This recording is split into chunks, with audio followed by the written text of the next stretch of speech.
Let's play a game I like to call Find the First Amendment.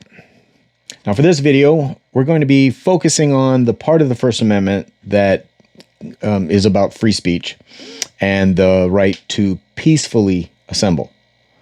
There are the other parts of the First Amendment regarding press. And by the way, there's nowhere in the Constitution that mentions media corporations when it comes to press. Nowhere does it say you have to be credentialed.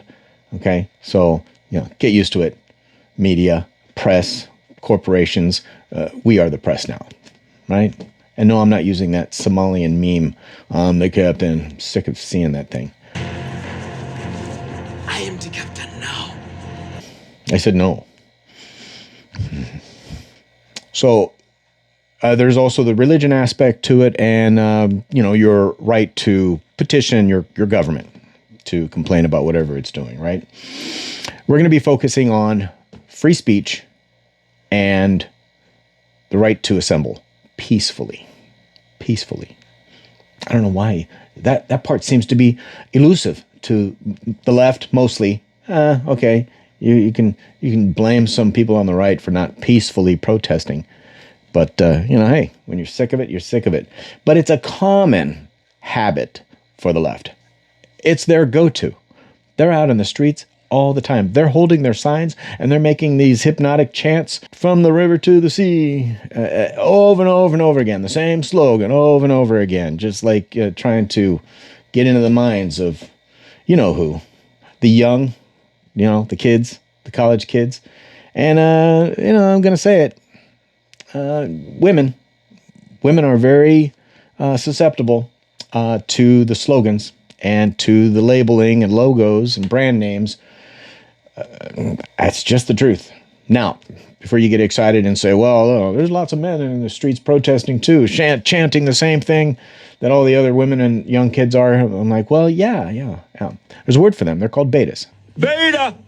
Now, before all of you non-betas, if you want to consider yourselves tough liberal men, get all excited and get your panties in a knot, you're not fooling anybody.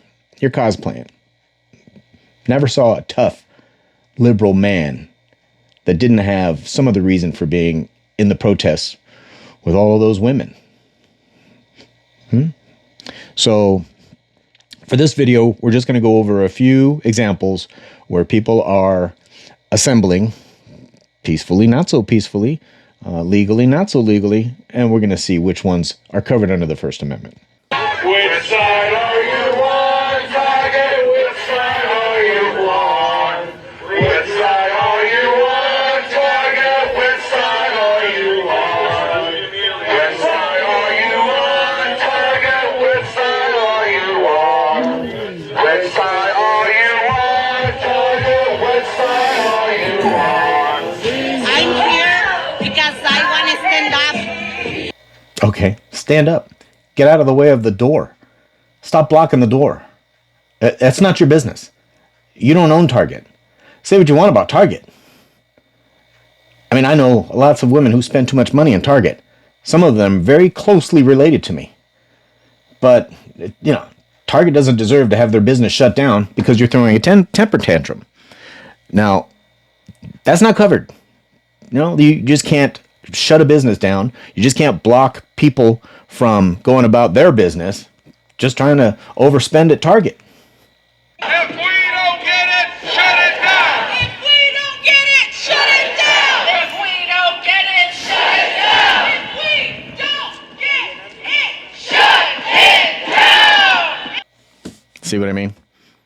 La, la, la, la, la, la. Just people. Who does that? Who just follows the bullhorn guy and just repeats over and over and over again? For what purpose? Well, just like the chants of the old days, the Buddhist monks and all the other people who are meditating. They're chanting. They're just trying to convince themselves of something, and the best way to do that is to repeat a simple slogan over and over and over again. It's hypnotic for some. For me, it's extremely annoying.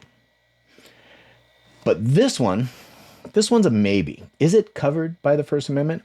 Well, first of all, they're in the middle of the street. Do they have permission by the city? Do they have a permit to be in the middle of the street? Once again, if they don't, they are blocking and impeding people's right to freely move about this country. You have a right to drive down a public street. You should not be blocked and stopped and be told to go around just willy-nilly on somebody's whim that they want to block the street and the intersection, preventing you from going to the hospital, getting, to a doctor's appointment, or picking up your kid at school. No, not covered. But if the city sanctions it, if the city, gave a permit, and it looks like they were escorted by the police, but let's just say, no, they didn't have a permit. Let's just say that they just decided to go out on their own, block the street, make these chants over and over again.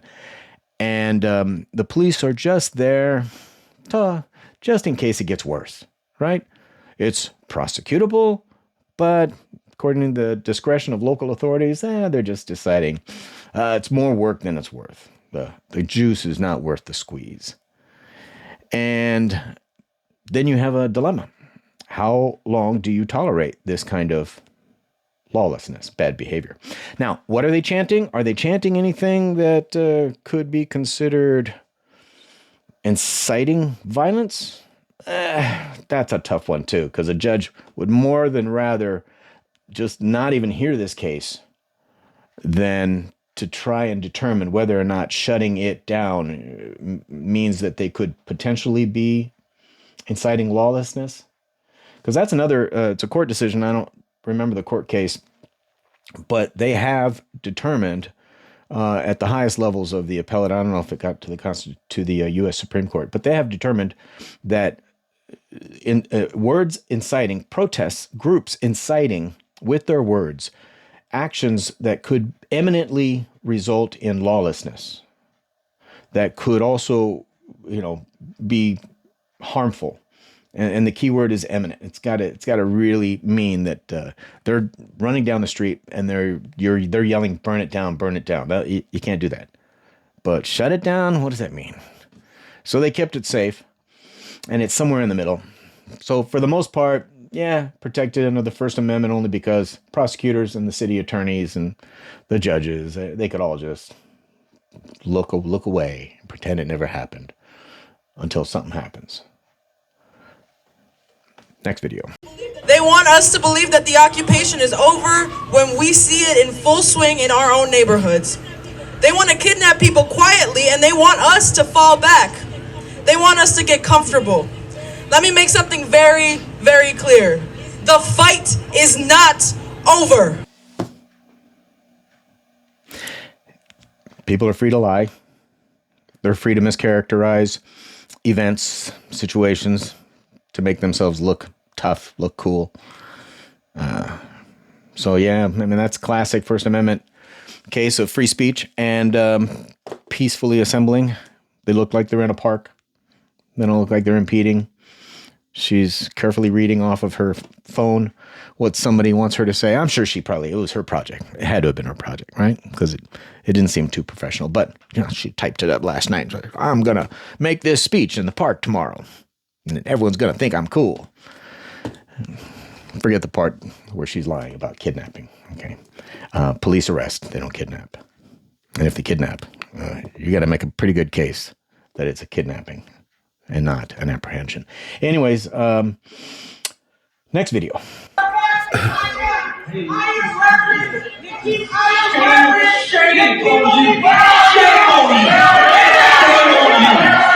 This is the house of God, and we're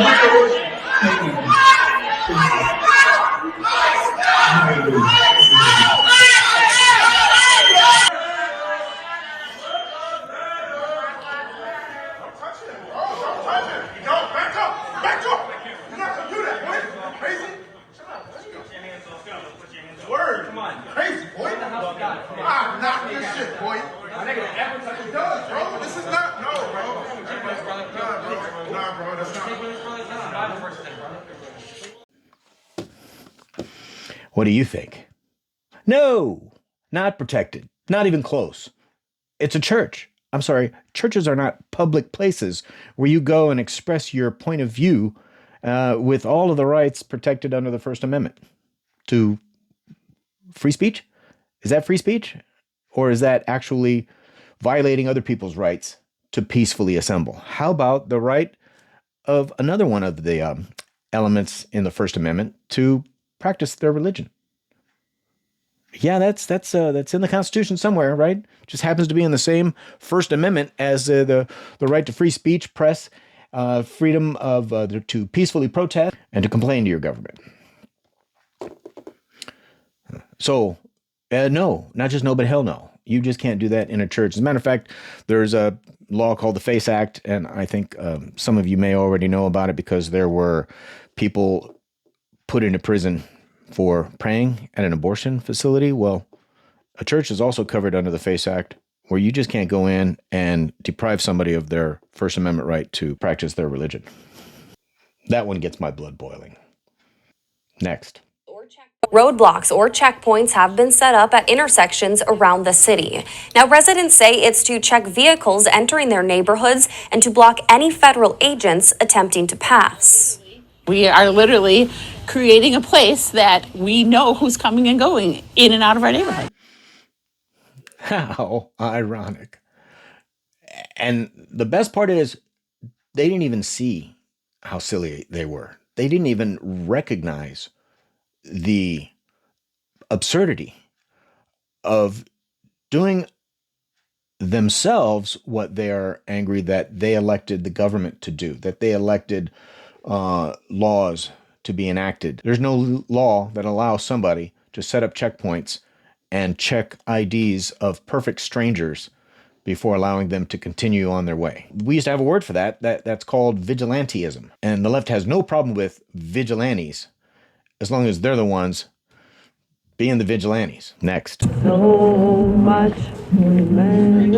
Brecky and his daughter joined a chorus of voices outside the Whipple Federal Building led by Native American groups. The long procession of protesters placing prayer ribbons on the fence, barricading crowds from the government building. Ah, the good old days.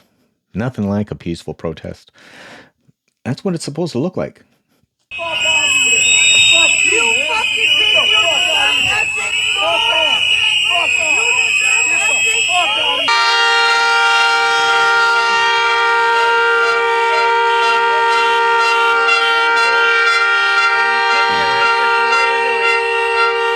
Okay, I can only stand so much of that. Okay, now the first part of that, no, that was violent. That was violent. That was theft, right? You just can't kick somebody's possessions away from them, and you're depriving them of ownership of what is theirs.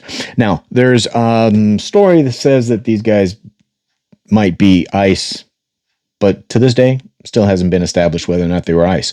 Once again, vigilantes taking it on themselves to enforce some neighborhood cleansing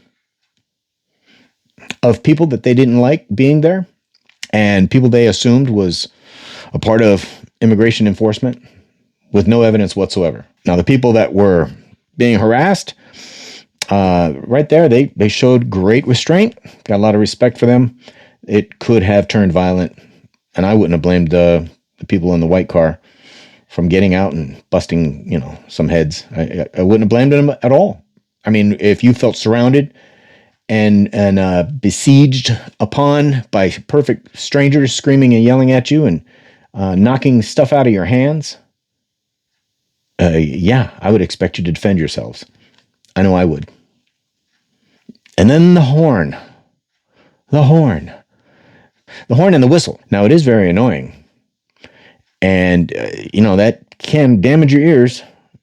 If you got to be in that situation, then you're probably better off wearing earplugs, ear protection.